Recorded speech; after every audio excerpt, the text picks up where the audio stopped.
جب بھائی پیسہ آ رہا ہو، جھولی میں پڑا ہو، خوشی ہوتی ہے نا، کیوں؟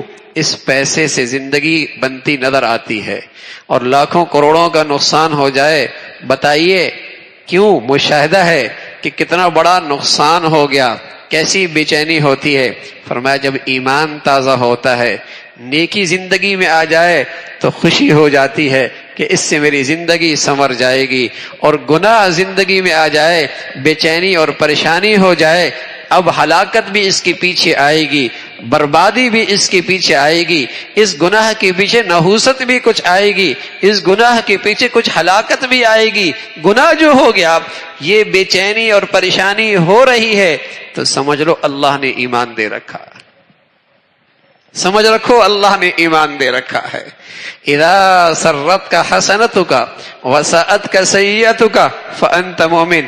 بیٹے کو ڈگری مل جائے اور بیٹے کو ملازمت مل جائے، بیٹے کی آمدنی شروع ہو جائے، بیٹے نے اپنا کاروبار سنبھال لیا اور پاؤں پہ کھڑا ہو جائے، کیسا اطمینان ہوتا ہے؟ بتائیے بچہ دین پہ کھڑا ہو جائے تو یہی اطمینان ہوتا ہے۔ حضرت عمر ابن عبدالعزیز رحمۃ اللہ علیہ، کسی نے کہا آپ دنیا سے تشریف لے کے جا رہے اور اپنے بچوں کے لیے پیچھے چھوڑا کچھ نہیں ہے؟ کہا بہت اطمینان سے جا رہا ہوں۔ سبحان، کاروبار ہے کوئی نہیں، کاروبار ہے کوئی نہیں، پیسہ چھوڑا کوئی نہیں، وراثت میں ان کے لیے اکٹھا کوئی نہیں کیا، نہ زمین نہ جاگیر نہ کچھ۔ کہا بہت اطمینان سے جا رہا ہوں۔ کہا یہ اطمینان کیوں ہے؟ فرمایا اس لیے کہ اللہ نے کہا ہے وَمَن يَتَّقِ اللَّهَ يَجْعَل لَّهُ مَخْرَجًا وَيَرْزُقْهُ مِنْ حَيْثُ لَا يَحْتَسِبُ وَمَن يَتَّقِ اللَّهَ يَجْعَل لَّهُ مِنْ أَمْرِهِ يُسْرًا۔ اگر تم نے اپنی اولاد کو یہ تقوی کی زندگی پہ اسے ڈال دیا، اللہ اس کے لیے ہر مشکل سے آسانی پیدا کر دے گا۔ مجھے اطمینان ہے، مجھے اطمینان ہے کہ اسے وہ چیز دے کے جا رہا ہوں جس سے اس کی زندگی خوشگوار گزرے گی، اس کی زندگی خوشگوار گزرے گی۔ تو کاروبار بن جائے تو زندگی بنتی مشاہدے میں ہے، تقوی آ جائے اس سے زندگی بنتی مشاہدے میں نہیں، اس کا تعلق ایمان سے ہے، اس کا تعلق یقین سے ہے۔ اور کاروبار چلا جائے، ڈگری نہ ملے، ملازمت ختم ہو جائے، کیسی بے چینی ہوتی ہے۔ بچاؤ بچہ فجر نہ پڑے، بیٹی کی فجر رہ جائے، آیا یہ بے چینی ہوتی ہے کہ بچی کی زندگی میں نحوست آ گئی، بربادی آ گئی؟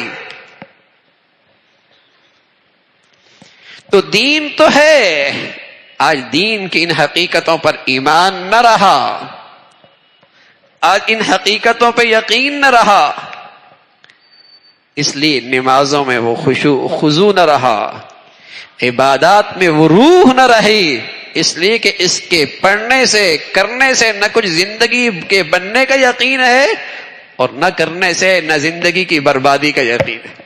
اللہ کے رسول اللہ صلی اللہ علیہ وسلم نے فرمایا ما ظہر الزنا والربا فی قوم اذن اللہ بہلاکہا، ما ظہر الزنا والربا فی قوم اذن اللہ بہلاکہا۔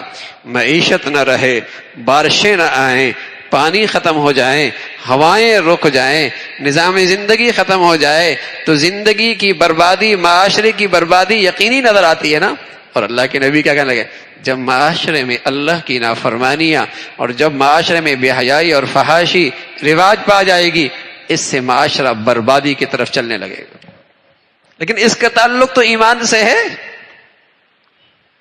تو رسول اللہ صلی اللہ علیہ وسلم فرمایا کرتے تھے جددوا ایمانکم، جددوا ایمانکم، اپنے ایمانوں کو تازہ کرتے رہا کرو۔ جب صحابہ رضوان اللہ علیہم اجمعین آپس میں ملاقات کرتے تو پوچھتے کیف اصبحتم، تمہاری صبح کیسی ہوئی؟ تو جواب ملتا ایمان کی حالت میں ہوئی الحمدللہ۔ تو پوچھ لیتے کیسے یقین ہے کہ تمہاری ایمان کی حالت میں ہے؟ تو کہتے کل کی زندگی آج کی زندگی سے زیادہ قابل ترجیح ہے، اور کل کی زندگی کا آج کی زندگی سے زیادہ فکر نصیب ہے، اس لیے کہتا ہوں اللہ نے ایمان کی سلامتی دے رکھی ہے۔ اللہ نے کل کی زندگی کی ضروریات کو آج کی ضروریات زیادہ سامنے کر رکھی ہیں، ان پہ ان کی فکر زیادہ نصیب رکھ کر رکھی ہے، ان کی دلچسپی زیادہ ہے، یہی علامت ہے کہ اللہ نے ایمان کی تازگی نصیب فرما رکھی ہے۔ تو ایمان تازہ ہوتا ہے نیکیوں سے، ایمان کو خطرہ ہوتا ہے گناہوں سے، ایمان کو تازگی ملتی ہے اہل ایمان کی مجالس محافل میں بیٹھنے سے، اہل ایمان کے تذکرے سننے اور پڑھنے سے، اور ایمان کے لیے خطرہ ہے اللہ کی نافرمانوں کے زندگیوں کے ساتھ اٹھنا بیٹھنے سے۔ اللہ ہمیں ایمان کی تازگی نصیب فرما دے اور دین کامل پر کامل ایمان اور یقین نصیب فرما دے۔ درس قرآن